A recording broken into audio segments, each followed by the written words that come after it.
সচিবালয়কে কেন্দ্র করে সচিবালয়ের কর্মকর্তা কর্মচারীদের যে বিক্ষোভ, যে আন্দোলন, সেটা নিয়ে সংকট আজও এখনো আছে।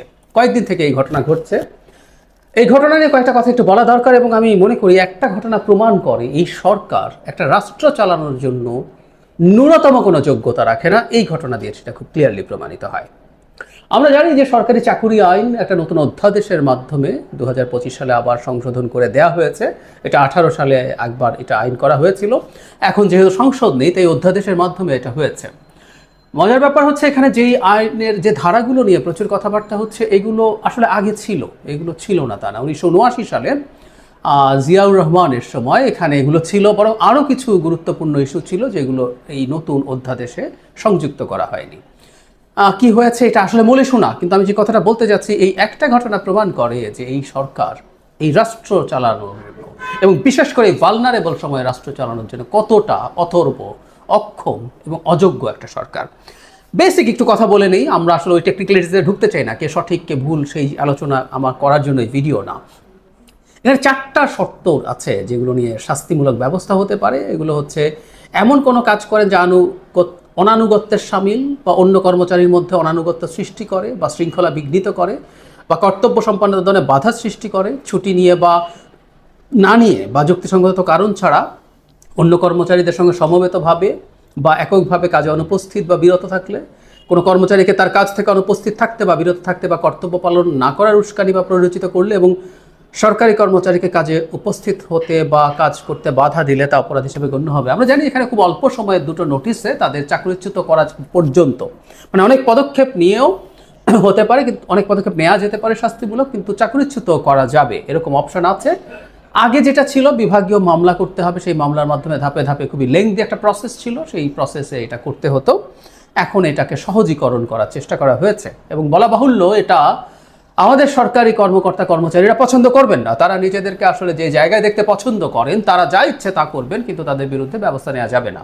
এবং এই যে তারা রাস্তায় নেমে আসলেন, মজার ব্যাপার হলো তারা যে নেমে আসলেন, এই অধ্যাদেশ কিন্তু জারি হয়ে গেছে, তার মানে এটা এখন আইনের মতো এফেক্টিভ। সরকার চাইলে এই অধ্যাদেশের অধীনে এই অপরাধগুলো কিন্তু এখন সংগঠিত হচ্ছে, এবং তাদের বিরুদ্ধে সরকার চাইলে ব্যবস্থা নিতে পারে।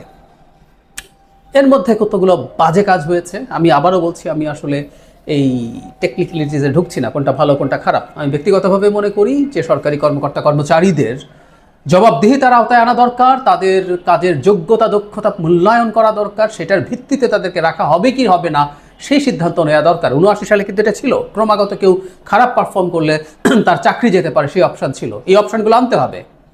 বাংলাদেশের বাজেটের, রাজস্ব বাজেটের প্রধান খরচটা হয় এই সরকারি কর্মকর্তা কর্মচারীদেরকে পোষার জন্য, তাদের বেতন ভাতা এবং অবসর পরবর্তী যে সুযোগ সুবিধা আছে তার জন্য।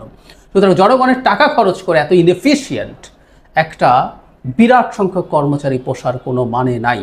আমাদের এই সরকারের সাইজও কমাতে হবে, এই আলোচনা আরেক দিন। যাই হোক, আরেকটা কথা একটু সাথে যোগ করে রাখাও ভালো। শেখ হাসিনা যেহেতু এদেরকে প্রচুর খাতির করতে চেয়েছেন, হাতে রাখতে চেয়েছেন, নানান রকম অন্যায্য সুবিধাও দিয়েছেন, সুতরাং তারা মনে করছেন একই রকম পরিস্থিতি আছে, এবং এটা সবসময় হয়। কাউকে এই ধরনের একটা অন্যায় সুবিধা দিলেও এটা প্রত্যাহার করা খুবই টাফ হয়, ডিফিকাল্ট হয়, সেটাই হচ্ছে। এর মধ্যে অকাজ হয়েছে। আমি আমাদের এটা বরাবরের মতো দেখেছি, এনসিপির নেতারা হুমকি দিচ্ছেন আবার বিপ্লব করবেন, এখানে গিয়ে, বন্দরে গিয়ে, সচিবালয়ে গিয়ে। একটা কথা মনে রাখা দরকার, তাদের এইসব জায়গা থেকে সরে আসা উচিত। তারা কোনোদিন কোনো বিপ্লব করেননি। এটা একটা গণ অভ্যুত্থান ছিল, গণ অভ্যুত্থান, স্বতঃস্ফূর্ত গণ অভ্যুত্থান। এই গণ অভ্যুত্থানের সামনে তারা ছিলেন মাত্র, তাদের অর্গানাইজ করা গণ অভ্যুত্থান না। আবারও বলছি, তাদের অর্গানাইজ করা গণ অভ্যুত্থানও না। সুতরাং এই রকম হুমকি ধামকি ভালো কিছু না। সরকারের কিছু কর্মচারী, প্রজাতন্ত্রের কিছু কর্মচারী যদি এই ধরনের মুভমেন্টে যায়, সেটা সরকার আইনানুগ ব্যবস্থা নেবে, এমনকি নতুন আইনেও ব্যবস্থা নেওয়ার সুযোগ আছে, যা যা করার। এমনকি তাদেরকে এই আন্দোলন থেকে সরানোর জন্য যদি বল প্রয়োগ করতে হয়, সেটাও সরকার করবে। তারা কেন হুমকি দেবেন এভাবে? এগুলো খুবই খারাপ প্রবণতা, এবং দেশকে সাংঘর্ষিক অবস্থায় নিয়ে যাওয়ার পরিস্থিতি তৈরি করে। শুধু সেটাই না, আমরা দেখলাম যে আজই ওখানে আরেকটা সংগঠনও কাছাকাছি একটা সমাবেশ মতো করেছে এই কর্মচারীদের বিরুদ্ধে গিয়ে। কোনোভাবে আমরা এগুলোকে সমর্থন করি না, করতে পারি না। এবার শুরুতে যে বিষয়ে কথা বলছিলাম, মূল ইস্যু, এটা সরকার কতটা রাষ্ট্রকে না বুঝে রাষ্ট্রের দায়িত্বে আছে তার প্রমাণ। দেখি আমরা গত কিছুদিন থেকেই সরকার সংঘাতে নেমে পড়েছে দুটো সবচেয়ে শক্তিশালী প্রতিষ্ঠান, যে দুটো শক্তিশালী প্রতিষ্ঠান সরকারের প্রতি সমর্থন না রাখলে সরকারের টিকে থাকা অসম্ভব হয়ে পড়বে। দুটোর সাথে একসাথেই যুদ্ধে নেমেছেন, একটা হচ্ছে বিএনপি, আরেকটা হচ্ছে সেনাবাহিনী। সো সরকার টারময়েলের মধ্যে আছে। তো এই প্রেক্ষাপটে এই অধ্যাদেশ যদি রেডিও থাকে, এটা তারা জারি করতে গেলেন কেন? এখন কেন গেলেন? তারা করে দিলেন, ঠিক আছে, আপনি এটা করেছেন, তো এই মুহূর্তে যেহেতু একটু খারাপ পরিস্থিতি আছে, সেদিকটা এক ধরনের সুস্থির অবস্থা, আসার পরে এই অধ্যাদেশে তারা যেতে পারতেন যদি যেতে চান। গেলেন, এতে প্রমাণ করলেন কিছুই বোঝেন না। ওই দুইটার সাথে একসাথে ফাইট করা, সেনাবাহিনী বিএনপির সাথে একই সাথে ফাইট করাও স্টুপিডিটি, তারপর এখন এখানে যোগ করছেন। এর মধ্যে দীর্ঘদিন থেকে এনবিআর ফাইট করছে, সরকারের সাথে আন্দোলন করছে, সব একত্র করছেন। আর স্বাভাবিকভাবেই যেহেতু দীর্ঘদিন থেকে সরকার যে কোনো অন্যায্য দাবি দাবার বিরুদ্ধেও কিছু বলেনি, আরও অনেকেই মাঠে আছে ন্যায্য অন্যায্য নানান দাবি দাওয়া নিয়ে। খেয়াল করি দলগুলো যখন প্রধান উপদেষ্টার সাথে বসেছে, তারপর প্রেস সেক্রেটারি বলেছেন আওয়ামী লীগকে নিষিদ্ধ করার পর দেশে নাকি একটা যুদ্ধাবস্থা বিরাজ করছে।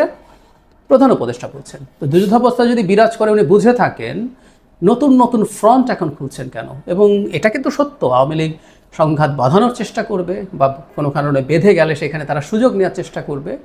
কেন ওবায়দুল কাদেরের একটা ইন্টারভিউ আমাদের সামনে এসছে ভারতীয় একটা মিডিয়ার সাথে, সেখানে তিনি ক্লিয়ারলি বলেছেন তিনি নাকি 3 মাস দেশে ছিলেন। সত্য মিথ্যা জানি না, কিন্তু তার দাবি হচ্ছে ছিলেন, এবং তিনি এই যে সব কেওস হচ্ছে সেখানে কিছু করা যায় কিনা সেই চেষ্টা করছিলেন। ওবায়দুল কাদের বলুক না বলুক, এই ধরনের চেষ্টা যে আছে, এই ধরনের চেষ্টা যে হবে, এটা আমরা খুব ভালো মতো জানতে পারি, বুঝতে পারি। তারা টাকা খরচ করে ঝামেলা বাঁধাবে, ঝামেলা বেঁধে গেলে সেখানে টাকা ঢালবে যাতে ঝামেলাটাকে আরও খারাপ পর্যায়ে নিয়ে যাওয়া যায়। এগুলো তো নতুন কথা না, সরকার রিপিটেডলি বলেছে এবং এগুলো বলে আমাদের সমর্থন অর্জন করারও চেষ্টা করছে। তো তাহলে এসব নতুন নতুন কেওসের মধ্যে সরকার ঢুকছে কেন? এই প্রশ্ন তো আমরা করতেই পারি, বা আমাদের করা উচিত। অবিশ্বাস্যভাবে করল। সেজন্যই বলছি যে সরকার যত সময় ক্ষমতায় থাকছে, আস্তে আস্তে এই প্রশ্ন উঠতে শুরু করবে। বাকি সব কিছু বাদ দেই, নির্বাচন পর্যন্ত যাওয়ার জন্য এই সরকারকে ডেইলি রুটিন, ডেইলি কাজও যা যা করা দরকার, যা যা ম্যানেজ করা দরকার, সেটাও আদৌ তারা পারবে কিনা, এই প্রশ্ন করা দরকার। এবং এই প্রশ্ন আমাদের মনে হয় জোরে সোরে তুলতে হবে। অন্তত সরকারি কর্মচারীদের সাথে যা ঘটেছে, তাদের কাছে কোনো গোয়েন্দা তথ্য ছিল না যে এখানে এরকম হবে?